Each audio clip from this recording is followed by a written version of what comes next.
जय हिंद everyone, welcome to online class of Shri Ram public school. Dear student, मैं अल्पना पांडे। आज मैं आपको आपकी पाठ्य पुस्तक क्षितिज का पाठ 3 उपभोक्तावाद की संस्कृति का भाग 2 पढ़ाएंगे। बच्चों, उपभोक्तावाद की संस्कृति के लेखक श्यामचरण दुबे थे और उपभोक्तावाद की संस्कृति के भाग 1 में मैंने आपको श्यामचरण दुबे का जीवन परिचय तथा 1 पेज का सारांश पढ़ाया था, जो मैं यहाँ पे संक्षिप्त रूप में आपको बता रही हूँ। लेखक कहता है कि धीरे धीरे सब कुछ बदल गया। एक नया जीवन शैली अपनी प्रधानता स्थापित की है। उसके साथ एक नया जीवन दर्शन, जिसे हम उपभोक्तावाद का दर्शन कहते हैं, हमें देखने को मिला है, जो उत्पादन बढ़ाने पर जोर दिया है और इसी उत्पादन को आज की सुख की व्याख्या के रूप में देखा गया। जबकि पहले के सुख की व्याख्या थी कि हम मानसिक और शारीरिक संतुष्टि को सुख मानते थे, लेकिन अब उपभोग भोग को ही सुख मानने लगे हैं। ठीक है, लेखक कहता है कि हम जो है जाने अनजाने में हमारा माहौल बदल रहा, हमारा चरित्र भी बदल रहा और हम उत्पाद को ही समर्पित होते चले जा रहे हैं।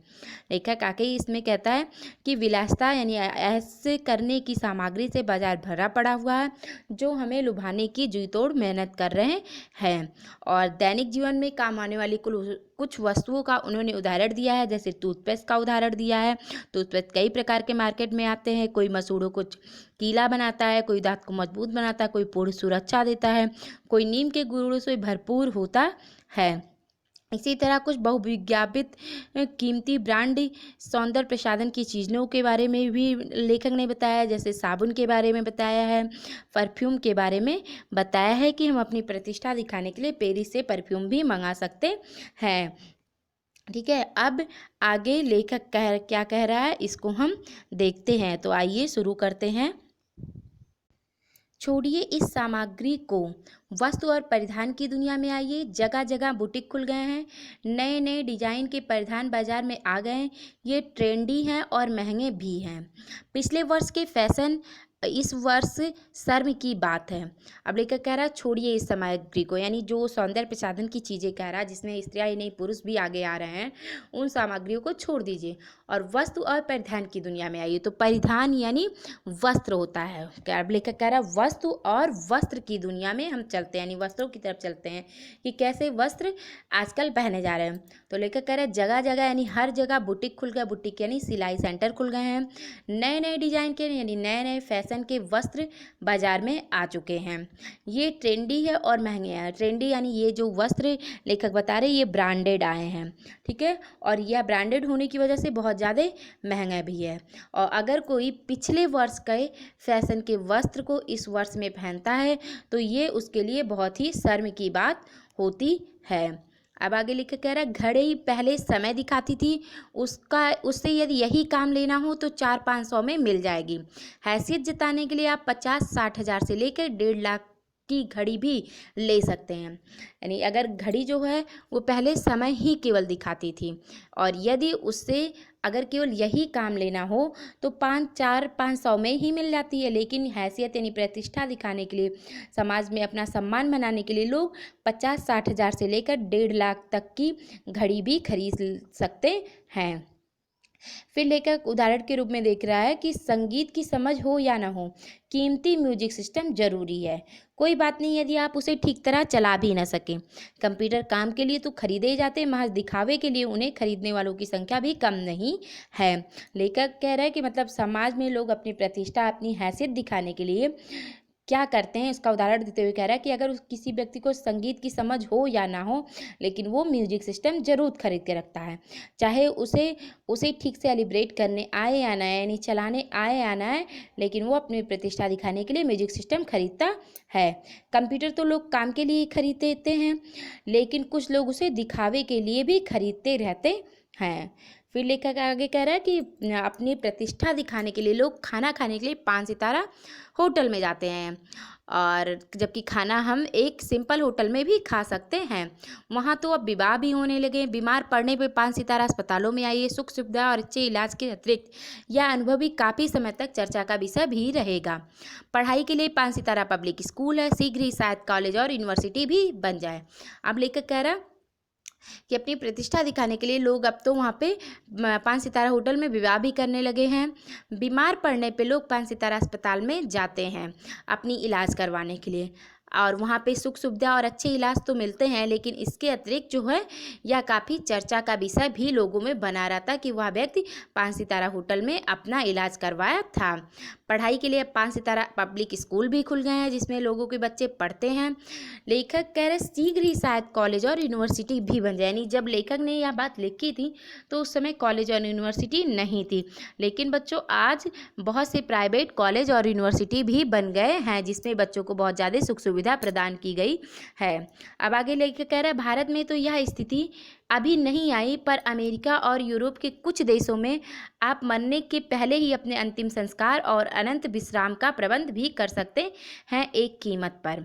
लेखक कह रहा है कि जो है भारत में अभी यह स्थिति नहीं आई, लेकिन अमेरिका और यूरोप के कुछ देशों में मरने से पहले ही लोग अपने अंतिम संस्कार और अनंत विश्राम का प्रबंध भी कर लेते हैं एक कीमत देकर, यानी 1 रुपया पैसा देकर। आपकी कब्र के पास सदा हरी भरी घास होगी, मन चाहे फूल होंगे चाहे तो फव्वारे होंगे, और मंद ध्वनि में निरंतर संगीत भी होंगे। यानी वो अपनी कब्र के पास अपनी हरी भरी घास लगवा सकते हैं, मन चाहे फूल लगा सकते हैं, फव्वारे लगवा सकते हैं, और धीमी ध्वनि की संगीत भी लगवा सकते हैं। कल भारत में भी यह संभव हो सकता है। अमेरिका में आज जो हो रहा है कल वह भारत में भी आ सकता है। लेखक कह रहा है जो अमेरिका में हो रहा है कल वो भारत में भी हो सकता है, जो अमेरिका में आज हो रहा है वही हम कल भारत में भी ला सकते हैं, क्योंकि हम पश्चिमी सभ्यता को अपनाते जा रहे हैं। प्रतिष्ठा के अनेक रूप होते, चाहे वो हास्यास्पद ही क्यों ना हो। यह एक छोटी सी झलक है उपभोक्तावादी समाज की। अब लेखक कह रहा है प्रतिष्ठा के कई रूप होते हैं। एक होता है मेहनत से लोग अपनी प्रतिष्ठा दिखाते हैं, यानी मेहनत करके अपनी प्रतिष्ठा दिखाते हैं। तो एक होता है दिखावे की प्रतिष्ठा, यानी जो अपनी हैसियत होती है वो मेहनत करके कुछ लोग दिखाते हैं, कुछ होता है दिखावे के लिए दिखाते हैं। तो ये जो है एक प्रतिष्ठा दिखाने का एक हास्य पद ही, यानी एक ऐसा हंसी का पद होता है प्रतिष्ठा दिखाने के। कौन सा पद होता है कि लोग मरने से पहले अपने अंतिम संस्कार का प्रबंध कर लेते हैं कि वहाँ पे किस तरह के पौधे लगवाएंगे, किस तरह के फव्वारे होंगे, किस तरह की ध्वनि बजती रहेगी। और यह लेखक ने यहाँ पे एक छोटी सी उपभोक्तावादी समाज की झलक दिखाई है। अब आगे कह रहा है यह विशिष्ट जन का समाज है, पर सामान्य जन भी इसे ललचाई निगाहों से देखते हैं। उनकी दृष्टि में एक विज्ञापन की भाषा में यही है राइट चॉइस बेबी। लेखक कह रहा है कि यह जो समाज है ये 2 वर्गों में विभाजित है, एक विशिष्ट जन यानी विशेष जन, एक सामान्य जन यानी साधारण लोग। यानी हमेशा से ही 2 वर्ग में हमारा समाज बचा हुआ है, एक अमीर वर्ग एक साधारण वर्ग। तो जो विशिष्ट जन विशेष जन अमीर लोग जो काम करते हैं वही साधारण लोग अपनी ललचाई निगाहों से उसको देखते हैं, और उनकी दृष्टि में एक विज्ञापन की भाषा में कहा गया था यही है राइट चॉइस बेबी। यानी राइट चॉइस बेबी का अर्थ होता है बच्चों सामान्य जन अपने जीवन में सुख सुविधा जुटाने के लिए उचित विकल्प समझते हैं। यानी जो विशिष्ट लोग करते हैं विशेष जन, वही सामान्य जन अपने जीवन में सुख सुविधा जुटाने के लिए उचित विकल्प समझते हैं, और इसी को राइट चॉइस बेबी यहाँ पे कहा गया है। आगे लेखक कह रहा है अब विषय की गंभीर पक्ष की ओर आइए, इस उपभोक्ता संस्कृति का विकास भारत में क्यों हो रहा है। लेखक कह रहा है यह बहुत गंभीर विषय है, और इस गंभीर पक्ष की ओर अगर हम देखते हैं तो हम ये जानने की कोशिश करें कि इस उपभोक्तावादी संस्कृति का विकास आखिर भारत में हो क्यों रहा है, एक प्रश्न के रूप में ले रहा है। सामंती संस्कृति के तत्व भारत में पहले भी रहे हैं, उपभोक्तावाद इस संस्कृति से जुड़ा रहा है। आज सामंत बदल गए हैं, सामंती संस्कृति का मुहावरा भी बदल गया है। लेखक कह रहा है जो सामंती संस्कृति है उसके तत्व जो हैं पहले भी भारत में रहे हैं और आज भी रहे, यानी पहले भी भारत में हमें सामंत देखने के मिले हैं। जब भारत में राजा महाराजा का रियासत चलता था तो उस समय भी हमें सामंत देखने को मिलते हैं जो राजा के अंडर में होते थे, और वो सामान्य लोगों पर अपना हुक्म चलाते रहते थे। उपभोक्तावाद इस संस्कृति से जुड़ा रहा, और आज भी उपभोक्तावाद इसी संस्कृति से जुड़ा रहा है, बस आज सामंत बदल गए हैं। यानी थोड़ा सा सामंत का जो जीवन है वो आज हमें बदला हुआ दिखाई देता है। और सामंती संस्कृति का मुहावरा भी बदल गया है। यानी सामंती संस्कृति से अभिप्राय है बच्चों कि ऐसी जीवन शैली जिसे सामंत लोग अपनाते थे, यानी सामंत यहाँ धनी लोगों को कहा जा रहा है जो अपनाते थे। और सामंती संस्कृति में बड़े बड़े धनवान धनी सामंती के लोगों का बोलता था। वे भोग विलास को अपना लक्ष्य मानते थे। सामान्य जन का उत्तरदायित्व कि वह उनके भोग की सामग्री जुटाए, उनका उत्पादन करे। इस प्रकार जो है हमें सामान्य लोग सामंती संस्कृति देखने को मिलती है। तथा सामंती संस्कृति के मुहावरे का अर्थ है सामंती जीवन का शैली का रूप बदलना। आज सामंती संस्कृति का रूप बदल रहा है। पहले सामंत अपने अधीनस्थ जमींदारों के माध्यम से मजदूरों और किसानों का शोषण करते थे, यानी उन पर हुक्म चलाते थे। अब भी स्थिति वही है, केवल रूप बदला। अब उन्होंने उपभोगवाद की चक्की चला दी है। चक्की के नियंत्रण वे स्वयं बन गए हैं। शेष सभी उनकी चक्की में पिसते जा रहे हैं। इसी प्रकार बदले हुए सामंतों की मनमानी चल रही है, जिसे यहाँ पे सामंती संस्कृति का मुहावरा बदलना कहा गया है।